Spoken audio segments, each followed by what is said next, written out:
Hello students.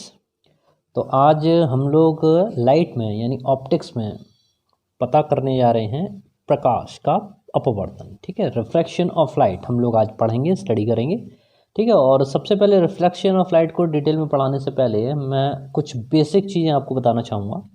ठीक है, तो रिफ्रैक्शन ऑफ लाइट में मेन रूप से हम बात करते हैं मीडियम के बारे में। तो पहले मीडियम क्या होता है उसके बारे में समझ लीजिए। तो मीडियम की अगर बात की जाए तो उसका मतलब यह है कि कोई भी ऑब्जेक्ट किस एटमॉस्फेयर में रखा हुआ है, यानी उसके आसपास का जो एटमॉस्फेयर है यानी जो वातावरण है वो कैसा है। ठीक है, हम लोग जैसे अगर अपनी बात करें या आपकी बात करें तो हम लोगों के चारों तरफ जो मीडियम है वो क्या है, आपकी एयर है। ठीक है, वायु। ओके, अब यहाँ माध्यम या मीडियम को समझने के बाद अच्छा एक एग्जांपल और लेते हैं। जैसे कि अगर कोई लेंस या दर्पण को हम पानी के अंदर रख दें, ठीक है, वाटर में रख दें, जल के अंदर रख दें, तो क्या होगा कि आप जल को इस तरह से डिनोट कर देंगे और जो लेंस है तो उसकी जो फिगर है उसकी शेप इस तरह से बना देंगे। ठीक है, कॉन्वेक्स लेंस।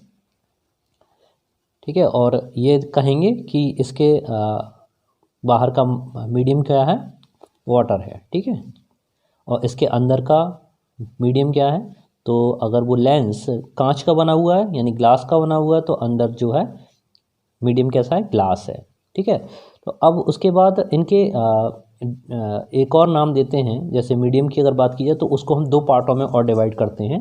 तो वो दो पार्ट जो हैं उनको समझ लीजिए। एक तो होता है रेयर मीडियम, इसको हम हिंदी में कहते हैं विरल। ठीक है, रेयर मीडियम। और दूसरा होता है डेंस, यानी हिंदी में अगर कहें तो सघन माध्यम। ठीक है, विरल माध्यम होता है और सघन माध्यम होता है। ठीक है, तो ये आपका रेयर मीडियम, आपका डेंस मीडियम। अब रेयर मीडियम आर से डिनोट कर दीजिए, डेंस को डी से दिखा दें। तो अकेले अगर किसी एक माध्यम की बात की जाए तो अकेला कोई भी माध्यम, ठीक है, ना तो विरल होगा ना ही सघन होगा जब तक कि हम उसको दूसरे माध्यम के साथ में कंपेयर ना करें। ठीक है, after the comparison you can decide which one is rare medium and which one is dense medium. ठीक है, अब विरल और सघन से क्या मतलब है, या रेयर और डेंस से क्या मतलब है, आप ये देखना होगा कि कंपैरेटिवली जो मीडियम है उसके जो मॉलिक्यूल्स हैं, ठीक है, वो दूसरा वाला मीडियम जिससे आप कंपेयर कर रहे हो उसके साथ में पास पास हैं या दूर दूर हैं। फॉर एग्जांपल दो मीडियम आप ले लीजिए, एक ले लीजिए एयर और एक ले लीजिए वाटर। ठीक है, इसमें आपको कंपैरिजन करना है which one is rare and which one is dense. Clear? तो आप अच्छे से जानते हो, you well know about that, कि जो आपकी एयर है, ठीक है, उसके मॉलिक्यूल्स दूर दूर होते हैं और वाटर के मॉलिक्यूल्स एयर के कंपैरिजन में पास पास होते हैं। ठीक है, तो जिसके दूर दूर हैं, जिसके फार हैं, ठीक है, उसको आप कहेंगे रेयर मीडियम, और जिसके पास पास हैं उसको कहेंगे डेंस मीडियम। क्लियर है सभी को? एक एग्जाम्पल और ले लेते हैं। दूसरा एग्जाम्पल ये है कि अगर you are now comparing water and glass, आप जल और ग्लास यानी कांच इसको कंपेयर कर रहे हैं और आपको ये डिसाइड करना है कि कौन सा वाला माध्यम आपका रेयर होगा, कौन सा माध्यम आपका डेंस होगा। तो इसके लिए आप जानते हो कि water is a liquid form, ठीक है, और ग्लास आपका सॉलिड। ठीक है, तो वाटर के जो मॉलिक्यूल्स हैं उनके बीच की डिस्टेंस ग्लास के मॉलिक्यूल्स की डिस्टेंस की अपेक्षा इनकी ज़्यादा होती है। तो अब ये वाटर जो रेयर हो गया और जो ग्लास है वो आपका डेंस हो गया। ठीक है, तो जैसा मैंने बोला पहले कि आप जब तक कंपेयर नहीं करेंगे तब तक कौन सा रेयर है कौन सा डेंस है इसका आप कंपैरिजन नहीं कर सकते। जब हम कंपेयर कर रहे थे एयर वाटर को तो वाटर आपका डेंस था। ठीक है, जब आप कंपेयर कर रहे हैं वाटर और ग्लास को तो आपका वाटर रेयर हो गया। ठीक है, तो इस तरह से हम लोग मीडियम्स को पढ़ेंगे। तो रिफ्रैक्शन ऑफ लाइट को स्टडी करने से पहले सबसे पहले मीडियम्स का क्लियर होना बहुत ज़रूरी है। ठीक है, और मैं सोचता हूँ कि आप लोग इस बात को अब अच्छे से समझ गए हैं कि किस तरह से हम रेयर और डेंस को सेपरेट करते हैं। ठीक है, उसके बारे में समझते हैं। अब आते हैं डेफिनेशन पर। रिफ्रैक्शन ऑफ लाइट में जैसा आपने देखा रेयर, डेंस, ठीक है, विरल माध्यम और सघन माध्यम। तो इस रिफ्रैक्शन में हम स्टडी करते हैं सबसे पहले एक प्लेन के बारे में, ठीक है। और ये प्लेन क्या करता है, ये तल क्या करता है, ये दो माध्यमों को सेपरेट करता है, ठीक है। अब दो माध्यम आपका रेयर और डेंस, ठीक है। तो एक कंडीशन में पहला हम कह सकते हैं कि अगर ऊपर वाला यानी ये वाली जो लेयर है वो दो मीडियम्स को सेपरेट कर रही है, ठीक है। तो ऊपर जो माध्यम है यानी इस लाइन से ऊपर जो माध्यम है वो रेयर है और नीचे जो है वो डेंस है, ओके। अब इस प्लेन पर एक नॉर्मल अगर आप बनाते हैं, एक नॉर्मल खींचें 90 डिग्री का एंगल बनाती हुई सीधी रेखा, इस सीधी लाइन, ओके। अब इस पॉइंट पर हम एक लाइट रे इंसिडेंट कराते हैं, ये लाइट रे इस पे आई, ओके। रिफ्लेक्शन में जैसे हमने यहाँ पर पॉलिश कर दिया था, रिफ्रैक्शन के केस में यहाँ पर पॉलिश नहीं होगा, क्लियर। तो अब जो लाइट रे है वो रेयर से डेंस के अंदर आ रही है, विरल से सघन माध्यम के अंदर आ रही है। उसी तरह से नाम रखेंगे इसका इंसिडेंट रे या आपतित किरण इसको बोलें, ठीक है। अब इसको आना चाहिए सीधे सीधे, ये इसका पाथ होना चाहिए। लेकिन होता क्या है कि ये जो लाइट रे है ये अपने मार्ग से डिस्प्लेस हो जाती है और क्या होती है कि नॉर्मल की तरफ बेंड हो जाती है, ठीक है। आना चाहिए तो सीधे सीधे, लेकिन नॉर्मल की तरफ क्या होगी, ये बेंड हो जाएगी, झुक जाएगी, ओके। बस ये वाला एंगल आपका इंसिडेंट एंगल है, एंगल आई। ये रिफ्लेक्शन एंगल, रिफ्रैक्टिव एंगल या इसको कह लीजिए एंगल आर। तो लाइट रे जो सीधी सीधी आ रही थी आफ्टर द रिफ्रैक्शन ये bend towards the normal, clear. अब इसी के अपोजिट अगर डेंस वाला मीडियम ऊपर होता और रेयर वाला नीचे होता, यानी जो light of ray of light है वो डेंस मीडियम से किस में एंटर कर रही थी, रे में। यहाँ पर कैसे हो रही है, यहाँ रेयर से डेंस में जा रही है, ठीक है। तो ये केस फर्स्ट। सेकंड केस में we are studying when a light ray enter dense medium to a rare medium, ठीक है। तो उसका हम डायग्राम बना लेते हैं। तो इसमें डायग्राम के लिए फिर से वही लाइन जो सेपरेट करती है दो मीडियम्स को, नॉर्मल को ही आगे बढ़ा लें, एक परपेंडिकुलर लाइन 90 डिग्री का एंगल बनाती हुई रे, ठीक है, इसको नॉर्मल बोलते हैं। ये आपकी इंसिडेंट रे, आना चाहिए था इसको सीधे सीधे, लेकिन ये अवे टुवर्ड्स द नॉर्मल, ये इससे क्या होगी, इससे ये दूर हट जाएगी। In that case it is also I the incident angle and this is angle R the refraction है, रिफ्रैक्शन एंगल, ठीक है। तो अब इसमें आप देख रहे हो कि इसमें अवे टुवर्ड्स द, यहाँ से हट रही है, दूर जा रही है, ओके। ऊपर वाले में क्या था, जब वो रेयर से डेंस में आ रही थी तो वो टुवर्ड्स द नॉर्मल, नॉर्मल की तरफ झुक रही थी। तो इस वाले ऊपर वाले फिगर में आप कह सकते हैं कि जो आपका इंसिडेंट एंगल था उसकी जो वैल्यू होगी वो एंगल आर से ज़्यादा होगी, और इसके केस में क्या कहेंगे कि एंगल आर की वैल्यू ज़्यादा होगी, एंगल आई की वैल्यू कम होगी, ठीक है। तो अब आपको ये बिल्कुल क्लियर हुआ कि जब भी कोई प्रकाश की किरण अगर किसी सरफेस पर आपतित हो रही है और ये देख रहे हैं कि जब वो एक माध्यम से दूसरे माध्यम में जाती है, ठीक है, एक मीडियम से दूसरे मीडियम में जा रही है, तो अपने पास से क्या हो जाती है, डिस्प्लेस हो जाती है, क्लियर है, ठीक है। अब वो दो कंडीशन हो सकती हैं, हो सकता है वो जो अभिलंब है उसकी तरफ झुक जाए या अभिलंब से दूर हट जाए, ठीक है। वो डिपेंड किसके ऊपर करेगा कि वो लाइट रे किस मीडियम से, किस में, रेयर से डेंस में आ रही है तो अभिलंब की तरफ जाएगी, और अगर डेंस से रेयर में आ रही है तो अभिलंब से दूर हटेगी। इसके लिए दो रूल्स हैं वो हम लोग स्टडी करते हैं।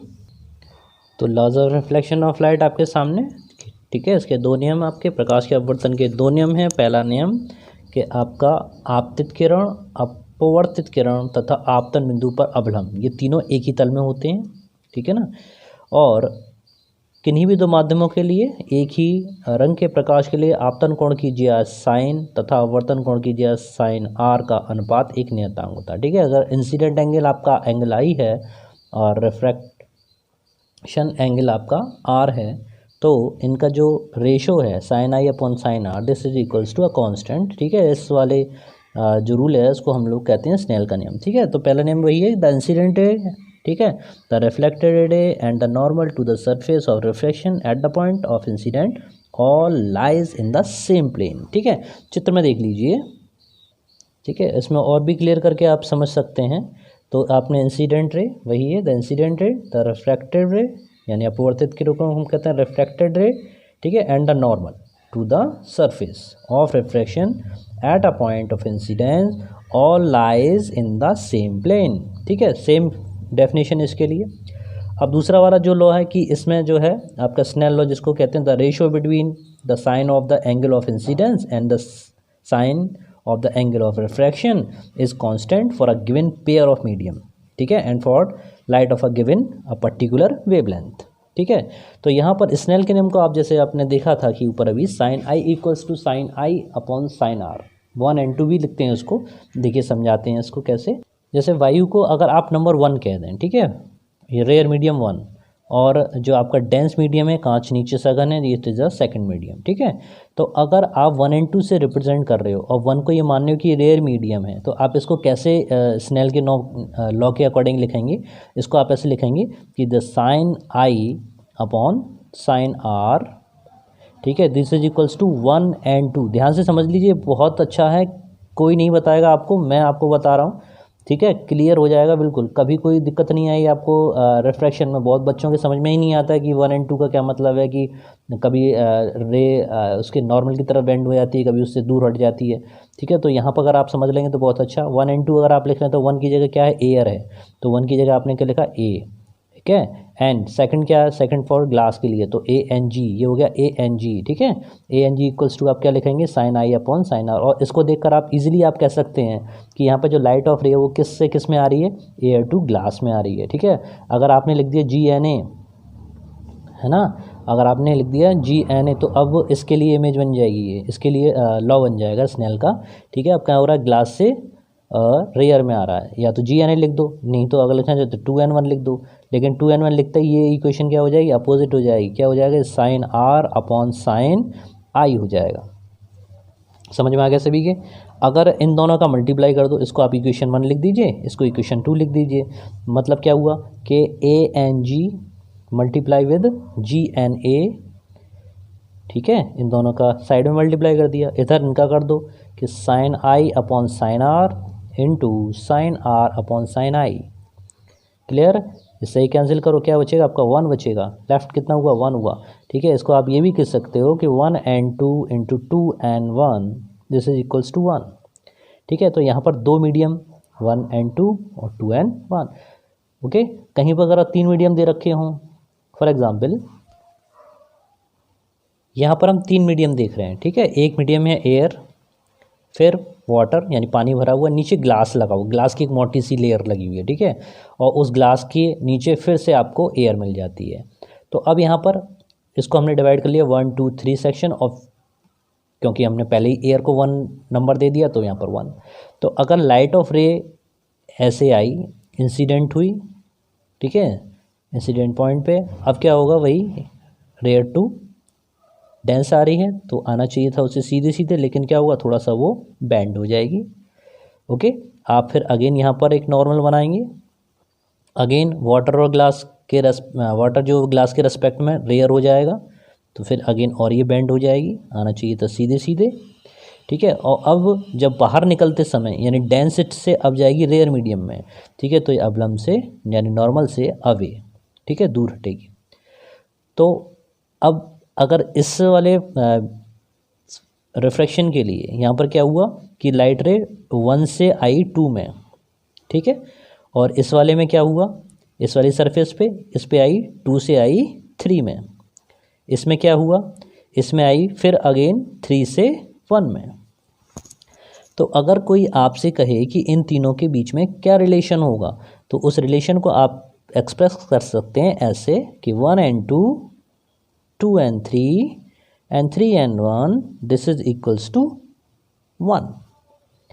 ठीक है, अगर एयर वाटर और ग्लास की फॉर्म में अगर लिखना चाह रहे हो तो A and W, फिर वाटर से ग्लास में W and G, फिर ग्लास से एयर में G and A equals to 1। Clear है? तो यहाँ से आप इन सब के बीच में रिलेशन निकाल सकते। ये मोस्ट इम्पॉर्टेंट सेक्शन है आपका रिफ्रैक्शन का। जब तक आप इसको क्लियर नहीं करेंगे आपको रिफ्रैक्शन समझ में नहीं आएगा। चाहे आप 10th के स्टूडेंट हो या आप किसी भी कंपटीशन की तैयारी कर रहे हो, ये टॉपिक मोस्ट इम्पॉर्टेंट है। ठीक है, एक चीज़ और समझ लीजिए कि ANW, अगर WNG या GNA, अगर इनको सेपरेट अगर कहा जाता है तो हम इसको बोलते हैं रिफ्रैक्टिव इंडेक्स। ठीक है, विद रेस्पेक्ट टू किसके? Air to water, with respect to water to glass, with respect to glass to air. ठीक है, तो इसको कहते हैं अपवर्तनांक। अगर हिंदी में कहें तो क्या कहेंगे? जैसे अगर कहें तो ये होगा आपका अपवर्तनांक। ठीक है, अपवर्तनांक। और इंग्लिश में बोलें तो आपका रिफ्रैक्टिव इंडेक्स। किसके सापेक्ष? एयर टू वाटर, जल के सापेक्ष, वायु के सापेक्ष आपका जल का अपवर्तनांक। समझ में आया सभी के? तो ये है क्या? ये आपका एक रेशो है। ठीक है, ये क्या है? आपका एक रेशो है। तो जो भी पहले लिखा हुआ हो उसके सापेक्ष बोलते हैं, और दूसरे वाला जो लिखा हुआ उसका अपवर्तनांक कहलाता है। जैसे इसको अगर नामकरण करो, इसका नाम लिखें, इसका नॉमिनेशन करें, तो क्या कहेंगे? एयर के सापेक्ष यानी वायु के सापेक्ष कांच का अपवर्तनांक। अगर इसी को हम WNA लिख देते हैं तो उसका क्या बोलेंगे? जल के सापेक्ष वायु का अपवर्तनांक। ठीक है, GNA लिखा हुआ हो तो क्या कहेंगे? कांच के सापेक्ष वायु का अपवर्तनांक। ANG लिखा हुआ हो तो वायु के सापेक्ष कांच का अपवर्तनांक। ठीक है, तो वीडियो ज़्यादा लंबा हो जाता है, आज के इस वीडियो को यहीं पर विराम देते हैं। तो कोशिश कीजिए सभी के साथ में शेयर करने की, लाइक करो, सब्सक्राइब करो और बने रहो मेरे साथ में लगातार फिजिक्स के और भी बेसिक कॉन्सेप्ट क्लियर करने के लिए। आपके जितने भी फिजिक्स पढ़ने वाले हैं भाई, आजकल तो फिजिक्स मतलब साइंस जो है हर किसी के लिए कंपलसरी है। ठीक है, तो आप कोशिश करिए सभी छात्रों में बताने की, जो 9th में वो 10th की तैयारी विषय स्टार्ट कर दीजिए। कंपटीशन के पर्पज़ से ये वीडियो बहुत इंपॉर्टेंट है। ठीक है, ये बात मैं सिर्फ इसलिए नहीं कह रहा कि मैं वीडियोस बना रहा हूँ। ठीक है, ये वास्तव में मैंने बहुत सारे वीडियो देखे, सबसे सटीक बेसिक कॉन्सेप्ट क्लियर करने का मेरा बताने का तरीका ऐसा है कि बच्चे ज़्यादा से ज़्यादा उनकी समझ में आए और उन्हें फ़ायदा हो। ठीक है, बाकी आपकी इच्छा। थैंक यू वेरी मच, बने रहिए मेरे साथ में। जय हिंद, जय भारत।